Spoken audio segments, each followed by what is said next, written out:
Assalamualaikum warahmatullahi wabarakatuh. Perkenalkan, nama saya Rahma Afiani, kelas 12 akuntansi 2, nomor absen 30.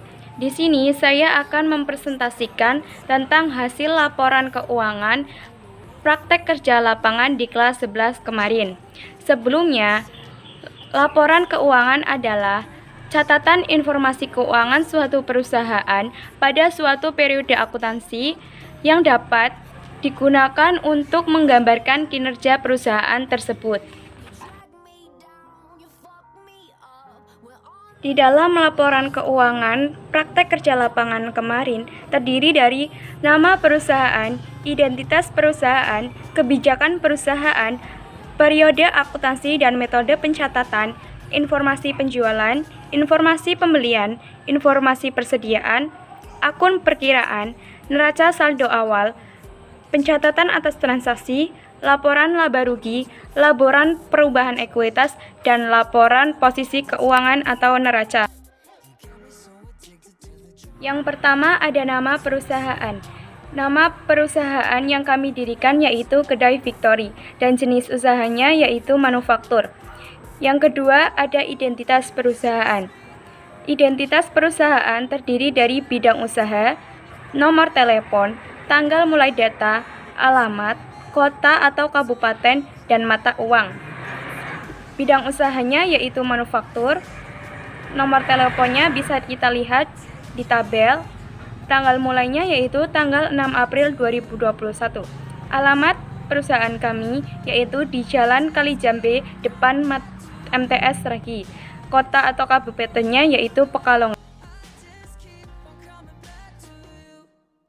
Selanjutnya yaitu kebijakan perusahaan. Bisa kita lihat kebijakan perusahaan di perusahaan Kedai Victory ada 5. Yang pertama, periode akuntansi berlangsung selama 1 bulan, yaitu mulai tanggal 6 April sampai dengan tanggal 3 Mei 2021. Yang kedua, menggunakan penjualan tunai. Yang ketiga, menggunakan pembelian tunai. Yang keempat, menggunakan sistem basic cash. Yang kelima, menggunakan metode fisik. Sedangkan untuk periode akuntansi dan metode pencatatannya, untuk periodenya kami menggunakan 1 bulan, sedangkan untuk metode pencatatannya kami menggunakan sistem basic cash. Berikutnya ada informasi penjualan dan informasi pembelian. Informasi penjualan yang pertama yaitu penjualan dilakukan secara tunai. Yang kedua, biaya transportasi yang timbul dari transaksi penjualan ditanggung oleh pembeli. Yang ketiga, barang yang sudah dijual tidak dapat dikembalikan atau ditukarkan. Yang keempat, barang yang dijual tidak dikenai pajak. Selanjutnya ada informasi pembelian. Yang pertama yaitu pembelian dilakukan secara tunai. Yang kedua, barang yang sudah dibeli tidak bisa dikembalikan atau ditukarkan. Selanjutnya ada informasi persediaan. Pencatatan persediaan Kedai Victory menggunakan sistem fisik.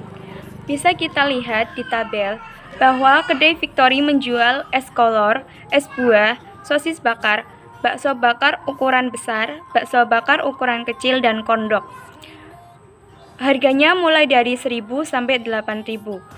Untuk saldo persediaan bisa kita lihat di saldo persediaan pada tabel berikut. Selanjutnya ada akun perkiraan. Akun perkiraan yaitu akun yang digunakan untuk mencatat transaksi perusahaan tersebut.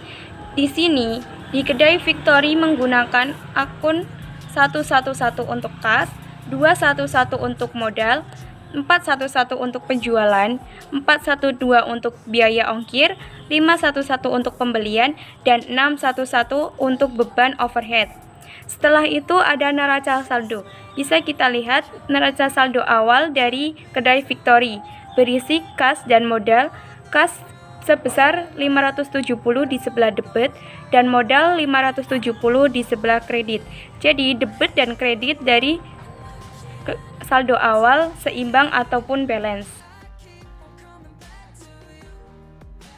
Untuk pencatatan transaksi dilakukan dari mulai awal, yaitu tanggal 6 April sampai dengan tanggal 3 Mei 2021. Kita bisa simak di tabel berikut untuk pencatatan transaksinya. Nah, dari praktek kerja lapangan kemarin terdapat transaksi penjualan dan pembelian. Untuk transaksi penjualan dan pembelian dimulai dari tanggal 6 April sampai dengan 3 Mei 2021. Dan untuk pencatatan transaksi kedai Victory dicatat ke dalam jurnal umum. Kita bisa lihat pada tabel untuk pencatatan transaksinya. Untuk transaksi tanggal 6 bulan April yaitu kas sebelah debit sebesar 570, modal sebelah kredit sebesar 570. Pembelian sebelah debit sebesar 421.000 dan kas berkurang sebelah kredit 421.000.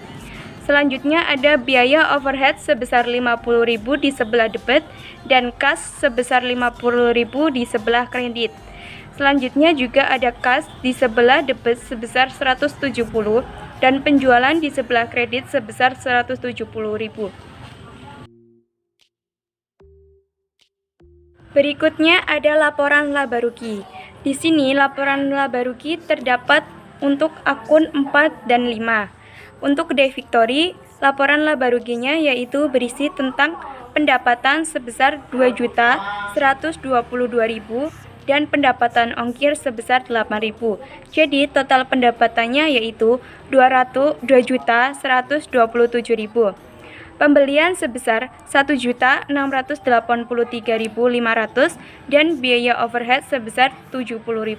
Jadi total bebannya yaitu 1.752.500. Jika pendapatan lebih besar daripada beban, maka perusahaan akan mengalami laba. Tetapi jika total beban lebih besar daripada total pendapatan, maka perusahaan akan mengalami kerugian. Berikutnya ada laporan perubahan ekuitas. Untuk laporan perubahan ekuitas kedai Victory bisa kita lihat pada tabel berikut. Berisi tentang modal awal sebesar 570, laba sebesar 383.500, priva sebesar 150.000. Kita jumlahkan antara laba dan priva. Jumlahnya atau hasilnya yaitu 233.500. Sedangkan untuk mengetahui modal akhir yaitu modal awal dikurangi jumlah laba dan priva. Jadi tadi modal awalnya 570. Sedangkan jumlah laba dan priva sebesar 233.500. Jadi modal akhirnya yaitu 803.500. Yang terakhir ada laporan posisi keuangan atau neraca. Bisa kita lihat ada kas dan ada modal.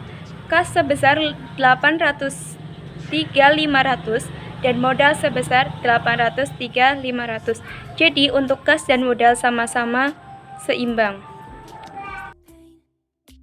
Apabila ada kekurangan atau kata-kata yang salah, saya mohon maaf. Terima kasih. Wassalamualaikum warahmatullahi wabarakatuh.